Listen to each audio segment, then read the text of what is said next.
আজ আমরা করে দেখাবো চিকেন গার্লিক। এই ইয়াম্মি চিকেন গার্লিক রেসিপিটি আজ আমরা আপনাদের মাঝে শেয়ার করব। আসসালামু আলাইকুম, কেমন আছেন সবাই? আলহামদুলিল্লাহ, আমি ভালো আছি। ছোট বড় সকলের পছন্দের চিকেন গার্লিক রেসিপিটি চলুন ভিডিওটি দেখে আসি। এইখানে আমরা যেভাবে বড় পিস রোস্ট করি ওই সাইজের 2 পিস মুরগির মাংস নিয়েছি। মাংসগুলো এই সাইজ করে ছোট ছোট আমি কেটে নিয়েছি। ভালোভাবে ধুয়ে নিয়ে এখন আমি স্বাদ মতো লবণ, সামান্য পরিমাণ জিরার গুঁড়া, এইখানে হলুদ, সামান্য পরিমাণ মরিচের গুঁড়া, এইখানে আমি দিয়ে দিব অল্প পরিমাণ সয়া সস। এইখানে আমি নিয়েছি দারচিনি গুঁড়া চিমটি পরিমাণ এলাচ গুঁড়া। এইখানে দিয়ে দেব অল্প করে গরম মশলার গুঁড়া। এখন আমি এই মশলাগুলো দিয়ে তার সাথে দিয়ে দেব এক টুকরো লেবু। লেবুটা ভালোভাবে চিপে লেবুর রসটা দিয়ে দেব। লেবুর রসটা দিলে খেতে অনেক টেস্ট হয়। এই সামান্য মশলার উপকরণগুলো দিয়ে আমি এখন ভালোভাবে মাংসটা মেখে নেব। মাংসটা মাখানোর পর রেস্টে রাখবো না, ভেজে ফেলবো। আপনারা কেউ চাইলে বেশি পরিমাণ মাংস নিলে রেস্টে 1 ঘন্টা নর্মাল ফ্রিজে ঢেকে রেখে দিতে পারেন। এইখানে আমার মাংসটা মাখানো শেষ। এখন আমি ভাজার জন্য চলে আসলাম। তেলটা মিডিয়াম আঁচে গরম করে নেওয়ার পর আমি এইখানে একে একে সব মাংসগুলো দিয়ে দেব। মাংসগুলো দিয়ে দেওয়ার পর যখন মাংসটা কিছুটা এক পাশ হয়ে আসবে তখন আমরা উল্টে পাল্টে ক্রিস্পি করে ভেজে নেব মাংসগুলো। এই মাংসটা যত ক্রিস্পি হবে খেতে অনেক মজা হবে।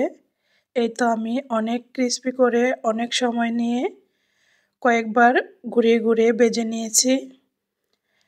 এখন আমার মাংসগুলো এই তো ভাজা শেষ। এখন আমি গার্লিক আর সস দিয়ে মাংসটা বাগার দিয়ে নিব। এইখানে মাংস ভাজার তেলের মধ্যেই গার্লিকগুলো দিয়ে দিতে পারেন।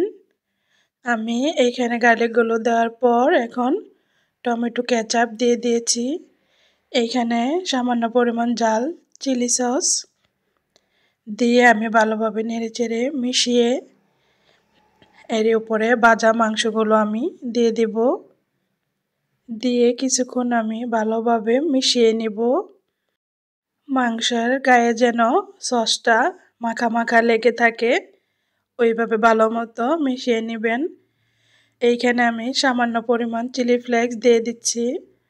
আপনারা যদি বড়রা খান ঝাল পছন্দ করেন তাহলে অবশ্যই চিলি ফ্লেক্সটা এইখানে আর একটু বেশি পরিমাণে দিয়ে নেবেন। এইখানে আমার চিকেন গার্লিকটা রেডি। এখন আমি আপনাদেরকে সুন্দর মতো পরিবেশন করে দেখাচ্ছি। চিকেন গার্লিকটা দেখতে বা খেতে মাশাআল্লাহ এতটাই মজা হয়েছিল, খেতে অনেক মজাদার। আপনারা অবশ্যই রেসিপিটি ফলো করবেন। ছোট বড় সকলের পছন্দের চিকেন গার্লিক। এই তো দেখুন খুবই সহজভাবে ঘরোয়া কিছু মশলার উপকরণ দিয়ে আমরা এত মজাদার একটি চিকেন গার্লিক রেসিপি তৈরি করে ফেললাম। এই চিকেন গার্লিকটি খালি খেতে অনেক মজাদার বা পোলাওর সাথে বা রুটির সাথে পরোটার সাথে সব কিছু দিয়েই খেতে পারবেন। আমি গরম গরম ফুলকো ফুলকো রুটি বানিয়েছি, রুটি দিয়ে খাচ্ছি। আপনারা চাইলে সবজি ফ্রাইড রাইস করে এই চিকেন গার্লিকটা সাথে খেতে পারেন। পরিবেশন করে মেহমানদেরকে দিলে তারা খুবই পছন্দ করবে। এই চিকেন গার্লিকটি রেস্টুরেন্টের মতো যখন আমরা নান রুটি দিয়ে পোড়া মুরগি খাই, সেম ওই রকম। কেমন লাগলো আজকে আমার এই চিকেন গার্লিক রেসিপিটি? ভালো লাগলে অবশ্যই জানাবেন। সবাই ভালো থাকবেন। আল্লাহ হাফেজ।